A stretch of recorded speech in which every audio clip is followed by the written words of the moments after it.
بسم اللہ الرحمن الرحیم۔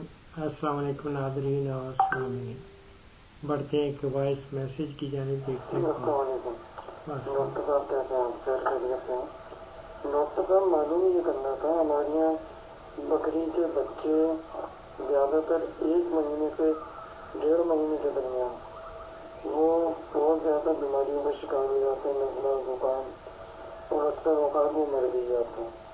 تو کائنڈلی اس سلسلے میں کوئی رہنمائی فرمائیے، انہیں کیا دینا چاہیے اور دوائیوں میں کیا کیا دے سکتے ہیں، یہ ذرا سی رہنمائی فرمائیے۔ جزاک اللہ، السلام علیکم۔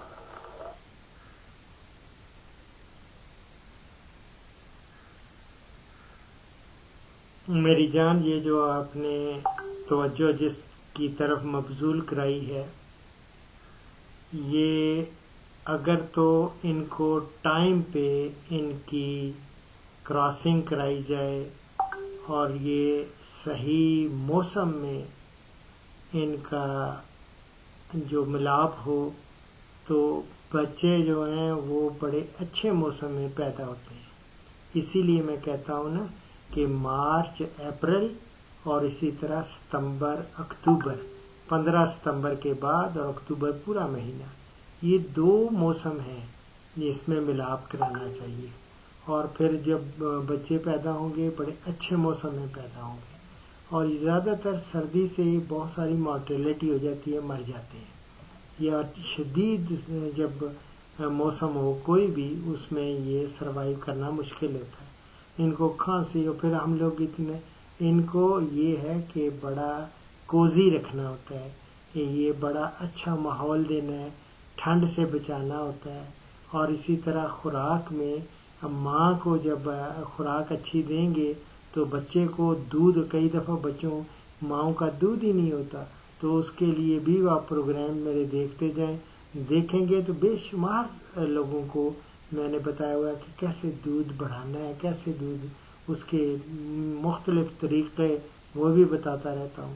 اور جو بچے ہوتے ہیں ان کے لیے اگر ان کو بخار ہو جائے تو اس کے لیے آپ بہترین طریقہ یہ ہے کہ عام بچوں والے، انسان کے بچوں والے ہی نا، کیلپول وغیرہ وہ دے دیتے ہیں، اس سے بخار اتر جاتا ہے یوں ہی اور جو تھوڑے بڑے ہوتے ہیں تو فیبو نیل کے انجیکشن وغیرہ بھی لگا دیتے ہیں۔ اور اس طرح ان کو جو کھانسی اور نزلہ، زکام ہو جاتا ہے، اس کے لیے یہ شربت، دودھ سیاہ یہ گھر میں رکھیں۔ اور اگر پیٹ ان کا خراب ہو تو ان میں گرائی واٹر رکھیں، یہ چیزیں ہیں۔ یا ایک ہوتا ہے کاربینیٹو مکسچر، وہ لا کے رکھیں گھر میں، تو یہ ان سے بچ جائیں انشاءاللہ تعالیٰ، یہ سروائیو کر جاتے ہیں اگر ان کی صحیح پراپر کیئر کی جائے، سردی سے بچایا جائے۔ اور دوسرا یہ ہے کہ بر وقت ان کے علاج کر لیا جائے، کھانسی کا، بخار کا، زکام کا، یہ چیزیں۔ دوسرا یہ ہے کہ اس کے ان کو جو ماں کا دودھ ہے اس کے اندر کبھی فیڈر میں ڈال کے دے دیا، فیڈر میں ڈال کے، اور اس کے اندر شہد کی 1 آدھ چمچ ڈال دیں گے تو ان کو طاقت آتی ہے، تو اس سے بھی سروائیو کر جاتے ہیں۔ پھر یہ ہے کہ کئی دفعہ دودھ کم ہوتا ہے ماں کا، تو پھر ہمیں بکری کا دودھ یا بھینس کا دودھ پلانا پڑتا ہے۔ اس کے لیے بھی میں کہتا ہوں کہ 1 حصہ لیکوڈ پیرافین ڈالیں اور باقی 16 حصے اس کے اندر دودھ گائے کا ڈال لیں، وہ مکس کر کے وہ پلائیں، تو یہ ہوتا ہے۔ تو میری جان، یہ اب یہ دیکھیں نا، بیچ میں کچھ کالز لوگ ڈسٹرب کرتے ہیں، یہ ان کو یہ نہیں پتا کہ کالز کا سلسلہ نہیں آنا چاہیے۔ اب جتنی بھی میں نے ریکارڈنگ کیا وہ ساری کی ساری خراب ہو گئی، اور نئے سرے سے اب مجھے چلیں، میں اب یہ اپلوڈ کر دوں گا اور اس کے بعد آپ کو مل جائے گا، لیکن جتنا بھی میں نے بولا ہے یہ ریکارڈ ہو رہی تھی، وہ ساری کی ساری یہ بیچ میں جو آن ٹپکے ہیں ایک کالر، انہوں نے آ کے خراب کر دی۔ ان کو ویسے مجھے چاہیے کہ ان کو تھوڑا سا ان کو سمجھاؤں کہ خدا کے لیے اس طرح نہ کریں۔ چلیں، دعاؤں میں یاد رکھیں، اور اس پروگرام کا اختتام کرتے ہیں اس حدیث مبارک پر۔